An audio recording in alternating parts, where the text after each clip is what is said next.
دوستو، بزرگوں اور بھائیوں، اللہ تبارک و تعالیٰ نے اس امت کو ساری امتوں کا سردار بنایا۔ کنتم خیر امت کہہ کے اس امت کو اللہ تعالیٰ نے تمام امتوں کی امامت عطا کر دی۔ رب کریم نے نبی کریم علیہ السلام کے صدقے سے ہم گناہگاروں کو بھی وہ فضیلت عطا کی جو حضور کے غلاموں کو نصیب ہے۔ لیکن بڑا آدمی وہ ہوتا ہے جس کی سوچ بڑی ہو، جس کے افکار بلند ہوں، جس کی نگاہ پاک ہو، جس کا حوصلہ بڑا ہو۔ اللہ تعالیٰ نے ہمیں امامت دی ہے امتوں کی، لیکن اگر سوچیں سطحی قسم کی ہوں، ذہن چھوٹے چھوٹے مفادات کے ہوں، ساری زندگی انسان اپنی دکان کی، اپنی ذات کی، اپنے گھر کی، اپنی برادری کی سوچ سے باہر ہی نہ نکلے، تو وہ آفاقیت جو اللہ اور اس کے پیارے محبوب صلی اللہ علیہ وسلم ہمیں دینا چاہتے ہیں وہ ہمیں کیسے حاصل ہوگی؟ جو قومیں اپنے چھوٹے چھوٹے ذاتی مفادات کے لیے ملی سودے کریں، اپنا گھر بنانے کے لیے ملکوں کو مقروض کر دیں، تو وہ کیسے دنیا کی امامت کا فریضہ سر انجام دیں گی؟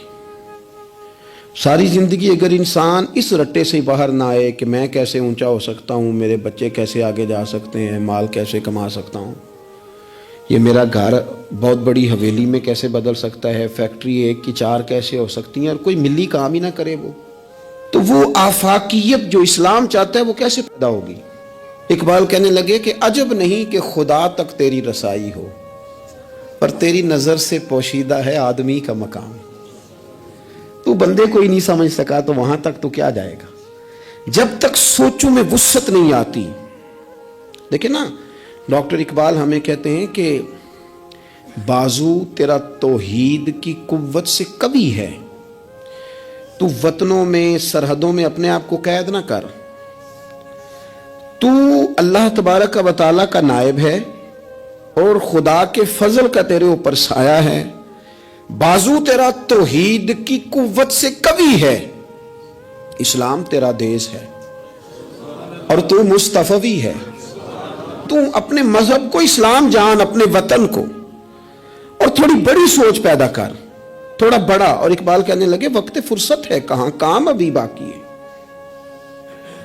ابھی آرام سے بیٹھ گئے ہو، ابھی آرام سے بیٹھ گئے ہو، ابھی تو دنیا میں رسول اللہ صلی اللہ علیہ وسلم کے نظام کے جھنڈے کو بلند کرنا تھا، حضور کی آفاقی تعلیمات سے پوری دنیا کو تم نے روشناس کرانا تھا۔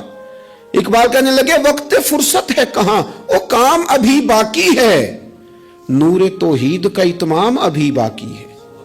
بھی تو آگے بڑھنا تھا، لیکن سطحی سی سوچیں، چھوٹی چھوٹی باتیں، مثلاً امیر دولت کے چکر میں اور غریب اس کمزوری کے احساس میں کہ میں تو غریب ہوں جی، میں تو غریبی کو بیچا تو نہیں نہ جاتا، غریبی کوئی فار سیل تو نہیں ہوتی، غریبی وہ زخم تو نہیں جسے دکھا دکھا کے بندہ پیسے وصول کرے۔ آپ اپنی غریبی کو بھی کیا سیل کریں گے؟ اپنے آنسو بھی بیچیں گے کہ میں چونکہ کمزور ہوں تو لہذا فٹافٹ میری بولی لگا دی جائے؟ لا یسألون الناس الحافا۔